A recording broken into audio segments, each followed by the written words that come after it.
gracias. Hecho.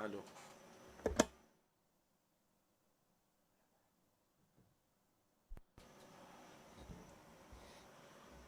بسم الله.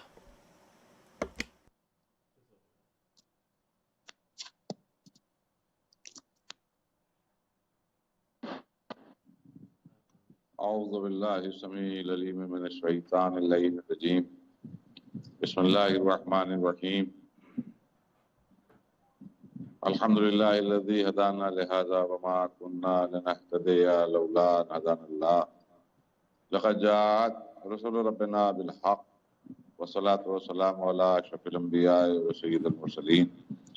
سيدنا ونبينا وشفيع ذنوبنا وحبيب قلوبنا مولانا بالقاسم محمد وآل بيته الطيبين الطاهرين المعصومين المظلومين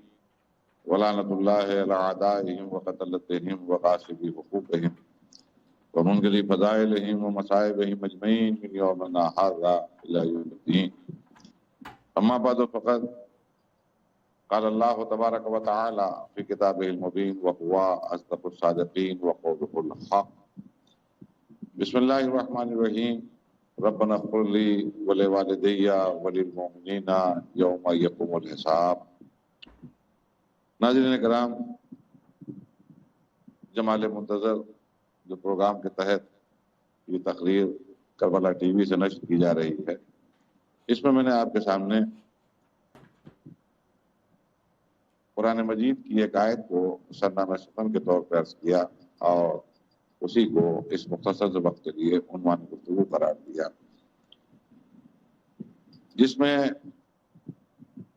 جس کا ترجمہ یہ ہے کہ اے ہمارے رب، اے ہمارے پالنے والے، اے ہمارے معبود، اے ہمارے اللہ، ہمیں بخش دے، ہمارے ماں باپ کو بخش دے اور مومنین. یہ اس موضوع سے کے متعلق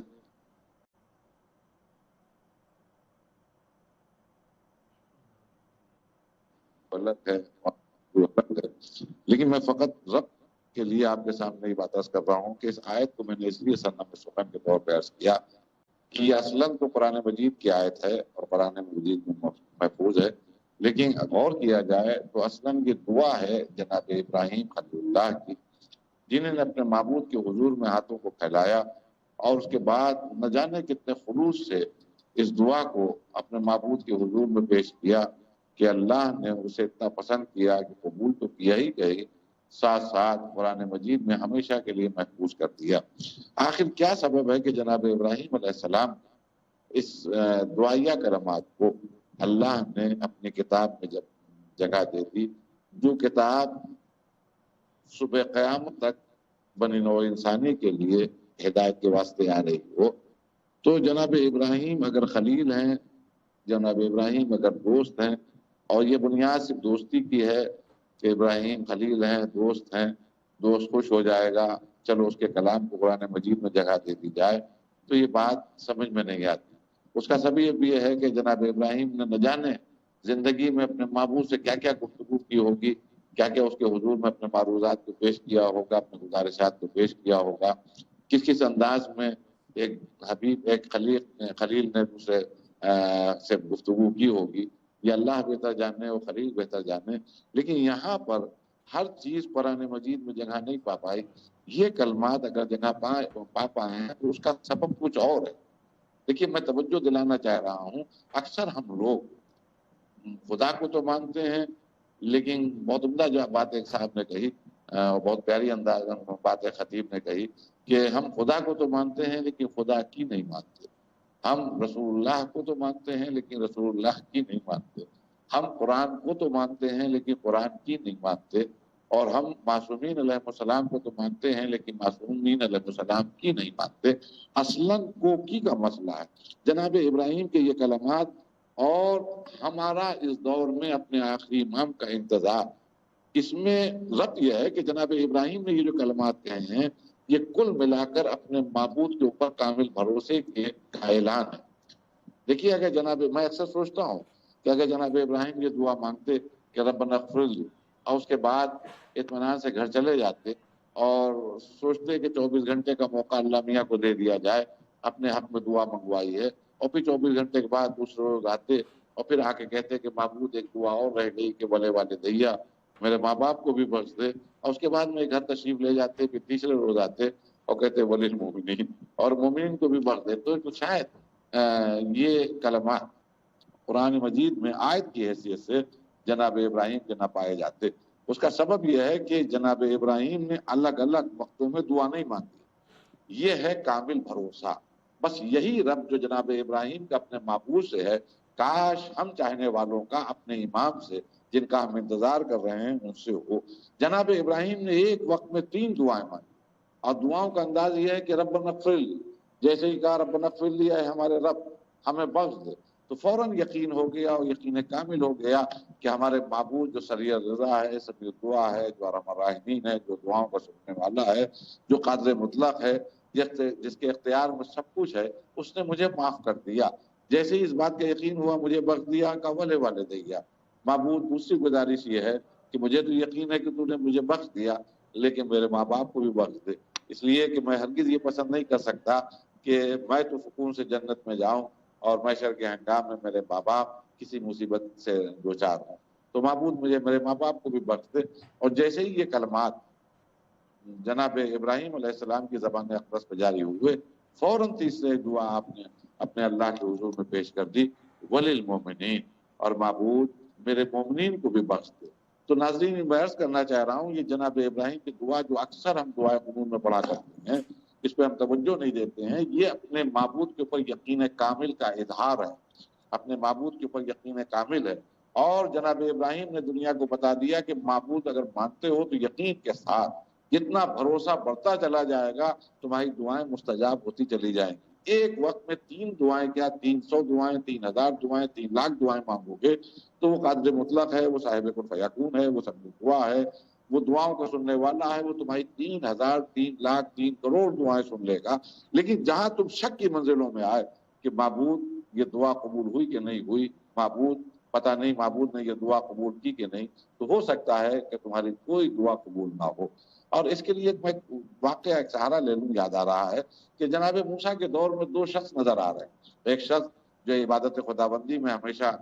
مصروف رہتا ہے، مصلے سے نہیں اٹھتا ہے، ہاتھ میں تسبیح ہے، یا رب کی صدائیں ہیں. اور دوسرا شخص بڑا اوباش قسم کا ہے جو نافرمانی خدا میں اپنی زندگی کو گزار رہا ہے. لیکن ان دونوں آدمیوں کی زندگی میں ایک بات مشترکہ نظر آتی ہے کہ جب وہ بھوک ان کو لگتی ہے تو وہ پریشان ہو کے کہتے ہیں کہ معبود میرے کھانے کا انتظام کہاں سے ہوگا. اور جب وہ نافرمان شخص کو بھوک لگتی ہے تو وہ ایک ڈھیلا لے کر زیر آسمان آ جاتا ہے اور کہتا ہے کہ معبود میں لاکھ برا سہی، لاکھ خطا کار سہی، لاکھ گناہ کار سہی، لیکن تو میرا رازق ہے، میں بھوکا ہوں، میرے لیے کھانا بھیج دے. اگر یہ کھانا نہیں بھیجا میرے واسطے تو میں یہ پتھر دیکھ رہا ہے زور سے تیرے عرش پہ ماروں گا کہ تیرا عرش ٹوٹ جائے گا اور عرش چور چور ہو جائے گا. اور اس کے لیے فوراً کھانے آ جاتے تھے. اور وہ بیچارہ جو مصلے پہ بیٹھا ہوا ہے اس کے لیے ایک وقت کا کھانا ملنا مشکل ہے. تو لوگوں نے جب جناب موسیٰ علیہ السلام سے کہا کہ آپ تو کریم ہیں، کوہ طور پہ تشریف لے جاتے ہیں، ذرا یہ مسئلہ تو سامنے رکھیے، اس سے تو اسلام لانے والے بھی دھیرے دھیرے منکر ہوتے چلے جائیں گے اور نافرمان ہوتے چلے جائیں گے اور کوئی عابد نہیں ملے گا. اس لیے کہ جہاں دنیا کی نگاہوں میں خلیق خدا میں یہ بات حضرت نشد ہے کہ جہاں پر جناب ایک شخص عبادت گزار ہے اس کو کھانا نصیب نہیں ہو رہا ہے، اور ایک شخص جو گناہ گار ہے وہ جیسے ہی پتھر لے کے کھڑا ہوتا ہے زیر آسمان تو اس کو کھانا مل جاتا ہے. تو جناب موسیٰ علیہ السلام نے کوہ طور پہ جب یہ عرضی کو اپنے معبود کے حضور میں پیش کی تو ایک سوئی کے ذریعے ایک امتحان لیا گیا، اور بڑا دلچسپ امتحان ہے. جناب موسیٰ سے کہا گیا کہ موسیٰ یہ سوئی لے جاؤ اور وہ میرے عبادت گزار سے اور جو میرا نافرمان ہے، دونوں سے ایک سوال کرنا۔ جناب موسیٰ تشریف لائے، اس عبادت گزار کے پاس پہنچے، اور پہنچنے کے بعد میں کہا کہ بھائی کیا تو یہ بتا کہ اگر اللہ چاہے تو اس سوئی کے ناقے سے کوئی اونٹ گزر سکتا ہے؟ تو اس نے بہت دیر تک جناب موسیٰ کے سوال پہ غور کیا، سوئی کے ناقے کو دیکھا اور سر جھکا کے کہنے لگا موسیٰ سمجھ میں نہیں جا رہا ہے، اس لیے کہ اس سوئی کے ناقے سے ایک موٹا دھاگا تو جا نہیں پاتا، اتنا بڑا اونٹ کیسے نکلے؟ پھر یہی جواب لیے ہوئے جناب موسیٰ اس نافرمان کے پاس پہنچے، بادل نخواستہ اس کے سامنے یہ سوال پیش کیا کہ کیا اگر اللہ چاہے تو اس سوئی کے ناقے سے کوئی اونٹ گزر سکتا ہے؟ تو وہ مسکرایا۔ جناب موسیٰ غیظ میں آ گئے کہ میں تم سے سوال کر رہا ہوں تو مسکرا رہا ہے۔ کہ موسیٰ تم تو نبی اللہ ہو، تم ہی بتا دو۔ کہ نہیں، سوال مجھ سے نہیں ہے، سوال تم سے کیا گیا۔ تو کہا موسیٰ کتنا خوش نصیب ہوں، نافرمانی کے باوجود میں تو اپنے اللہ کو نہیں یاد رکھتا ہوں، لیکن میرا خالق مجھے یاد کرتا ہے۔ اس موسیٰ، اس رب کی قسم کہ جس نے تمہیں مبعوث برسالت کیا ہے، اس سوئی کے ناقے سے ایک اونٹ کیا 70,000 اونٹ گزر سکتے ہیں، 70,000 اونٹ کیا 70,000 اونٹوں کی قطاریں گزر سکتی ہیں۔ جواب لیا، کوہ طور پہ پہنچے، اللہ کے حضور میں جوابات کو پیش کیا، جواب قدرت آیا۔ موسیٰ فرق سمجھ میں آیا، بے شک وہ رکوع و سجود کر رہا ہے، وہ تسبیح و تقدیس میں مصروف ہے، وہ ہمتاً وقت ہماری عبادت کرتا ہوا نظر آ رہا ہے، لیکن ان عبادتوں کے باوجود اس کو میرے رازق ہونے پر یقین نہیں ہے۔ اس کو شک ہے کہ پتہ نہیں رزق مل پائے گا کہ نہیں مل پائے گا۔ یہی وجہ ہے کہ اگر اس کو 2 روٹیاں ملتی ہے تو وہ 1 روٹی کھاتا ہے، ایک دوسرے روز کے دن کے لیے بچا لیتا ہے۔ اگر 1 روٹی ملتی ہے تو اس میں سے آدھی روٹی کھاتا ہے اور آدھی بچا لیتا ہے۔ تو موسیٰ وہ سب کچھ عبادتیں کر رہا ہے، لیکن اس کے باوجود اس کو میری ذات پر یقین نہیں۔ اگر ذات پر یقین نہیں ہے تو اس کے رزق کا انتظام کیسے ہو؟ لیکن وہ بے شک نافرمان ہے، اس کا انجام جہنم ہے، اس کا ٹھکانہ جہنم ہے، لیکن جیتے جی اس کو معلوم ہے کہ جب تک کہ روئے زمین کو اس کو رہنا ہے، جب تک کہ دنیا میں رہنا ہے، جب تک اس کی ہین حیات ہے، اس وقت تک میں رازق ہوں، میرا کام ہے رزق دینا۔ تو وہ اس کو یقین ہے، اس یقین کے ساتھ مجھ سے مطالبہ کرتا ہے، اور جیسے ہی مطالبہ کرتا ہے میرا کام ہے کہ اس کے سوال کے اوپر اس کا جواب دیا جائے۔ جیسے ہی وہ رزق مانتا ہے میں اس کے لیے رزق کا انتظام کر دیتا ہوں۔ تو مسئلہ عزیزان گرامی یہ ہے کہ ماننا اور ہے، زبان سے اقرار کرنا اور ہے، اور دل سے اس بات کے اوپر یقین کرنا اور ہے۔ ہم امام کے منتظر ہیں، بے شک منتظر ہیں، اور معصومین علیہ السلام سے توسل کرتے ہیں، بے شک کرتے ہیں، لیکن جب تک کہ پوری طرح کل ملا کر اپنے آل محمد کے حضور میں اپنے آپ کو دے نہیں دیں گے اور مرض نہیں ہو جائیں گے، اس وقت تک کہ وہ لطف اور وہ کیف اور وہ راہیں ہم کو نہیں مل پائیں گی جو اصلاً ایک صراط مستقیم پر لے جانے کے لیے ہوتی ہیں۔ اب میں بہت سے واقعات آپ کے سامنے اس مختصر کے وقت میں سناؤں کہ یقین جانیے جب تک کہ کامل بھروسہ مرج ہونے والی کیفیت، خلط ملط ہو جانے والی کیفیت نہیں ہوتی، ایک بندے کو اوج نہیں مل پاتا، اس کو راہ مستقیم نہیں مل پاتی، اس کو ہدایت کے وہ دروازے اس کے واسطے وہ بار نہیں ہو پاتے جو ہونا چاہیے۔ میں 1-2 واقعات عرض کرتا ہوں، اس میں یہ شرط نہیں ہے کہ بہت عالم ہوگا تبھی اس کو معرفت امام ہوگی، نہیں، ایک ادنا آدمی بھی ہے، لیکن اگر معرفت ہے تو امام کا کام ہے جس وقت اس سے سوال کیا جائے وہ جواب دے۔ مثلا بڑا مشہور واقعہ ہے شیخ مفید علیہ رحمہ کا، بڑے مقدس اور جلیل القدر عالم دین تھے، ظاہر ہے کہ سید مرتضیٰ اور سید رضی جیسی بلند پایا شخصیات کے استاد تھے، اور معصوم عالم نے ان کو خواب میں آ کر بتایا بھی تھا، خواب میں آ کر کہا بھی تھا کہ میرے بچوں کو پڑھا دو۔ تو بہت بڑا مرتبہ ہے شیخ مفید کا، لیکن شیخ مفید کا ایک منظر جو اکثر روایات میں اور واقعات میں اور کتابوں میں ملتا ہے کہ سید مرتضیٰ سے کوئی علمی بحث ہو گئی قبا کی نجاست کے سلسلے میں یا زین کی نجاست کے سلسلے میں، واللہ عالم، اور دونوں استاد و شاگرد جب بحث کرتے رہے اور کوئی نتیجے پر نہیں پہنچے، استاد کہتا رہا کہ تمہاری قبا نجس ہو گئی، تو مسکرا کے جواب دیا سید مرتضیٰ نے کہ استاد آپ بجا فرما رہے ہوں گے، لیکن شریعت نے 2 گواہ مانگے، دوسری گواہی مجھے دے دیجئے، آپ دوسرا گواہ لا کر دے دیے تو میں آپ کی بات تسلیم کر لوں گا۔ اور جب یہ علمی بحث اس نتیجے پر پہنچی کہ چلو حرم اقدس امیر المومنین،